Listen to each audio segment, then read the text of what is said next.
On केलेला आहे. Okay, taste कसं करायचं तर आपण बघूया. मॅक्स टेस्टरचा OTDR आहे.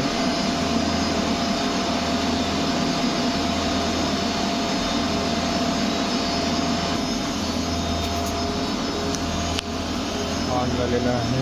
इथे OTDR टेस्टरमध्ये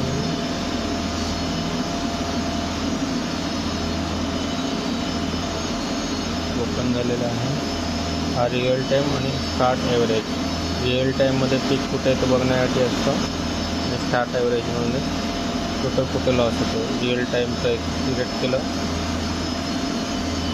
हा जो पीक दाखवत होता हेवी लॉसवरती म्हणून आपण ते पूर्ण इथं आपण 10 रेंज फॉल्समध्ये आपण 275 ठेवलं आणि याच्यामध्ये 10 ड्युरेशन 10 सेकंड ठेवलेलं आहे.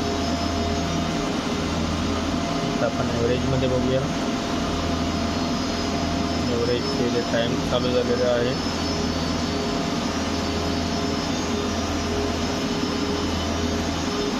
टाईम कंप्लीट झाला.